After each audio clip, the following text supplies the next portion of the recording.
Bienvenue sur notre dernière partie sur l'installation d'Eclipse.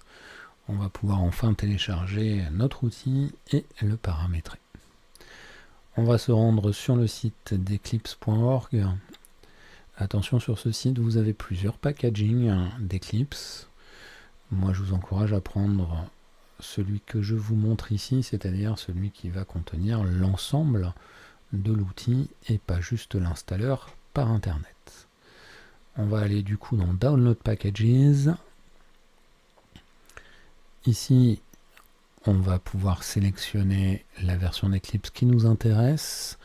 Je vous encourage à prendre celle qui s'appelle Enterprise Java and Web Developers, évidemment pour Windows. Cette archive va contenir la totalité de l'outil pour faire du Java standard et du Java J2E. Ce qui va donc inclure pour faire du JSP Servlet, du JPA, voilà, ce genre d'éléments. L'autre archive ne contiendra pas le Java J2E, vous serez un petit peu plus limité.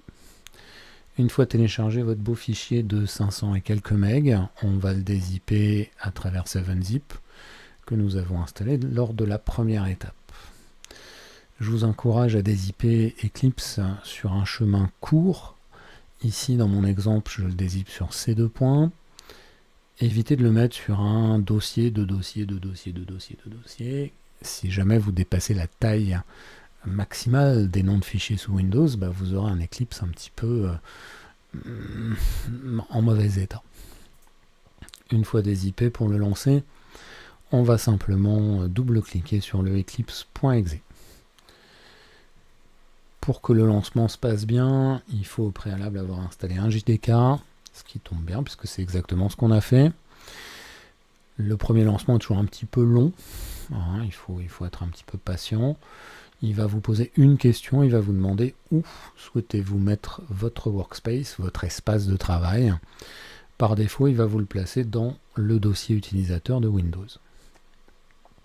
Ce dossier contiendra vos projets Eclipse ainsi que le paramétrage complet de votre IDE.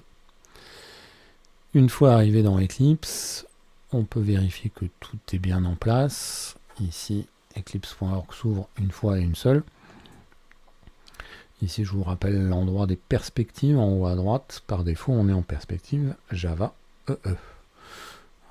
On va finir notre installation par un petit paramétrage. Du coup, on va aller dans Windows, Preferences. Ensuite, on va aller dans Java. Puis, Installed JReuse. Ici, on va sélectionner un JDK qu'on a installé lors de l'étape 2. C'est important que votre Eclipse pointe sur un JDK dans son utilisation. Sinon, vous aurez des effets de bord, surtout avec Maven. On est sous Windows, on l'a installé lors de l'étape 2, notre Java 21 est dans le dossier programme, sous dossier Java, ici JDK 21. Tout simplement, on sélectionne, on fait Finish, puis Apply. N'oubliez pas de sélectionner votre JDK avant de cliquer sur Apply. Deuxième élément ici à paramétrer dans un Eclipse tout fraîchement installé, c'est l'encodage. Du coup, dans le filtre de paramétrage, je tape Enco. Dans le workspace, je vérifie bien que je suis en UTF-8. Typiquement, les vieilles versions d'Eclipse n'étaient pas en UTF-8 par défaut. Si c'est nécessaire, modifiez aussi les retours à la ligne de vos fichiers. Bon, ça peut être utile si vous partagez votre code avec des développeurs sous Linux ou sous Mac. Tant qu'on est là, on va en profiter pour mettre l'ensemble des fichiers web en UTF-8. Autant Eclipse est très bien pour faire du Java, autant pour faire tout ce qui est web, je ne vous encourage pas à utiliser cette IDE. Préférez soit IntelliJ, soit Visual Studio Code. Pour moi, Eclipse, c'est plutôt pour faire du Java, essentiellement du Java.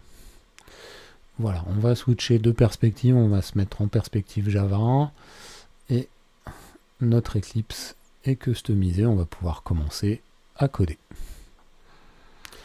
Merci d'avoir suivi ce petit tuto d'installation, et j'espère en fournir d'autres sur d'autres thématiques. À bientôt.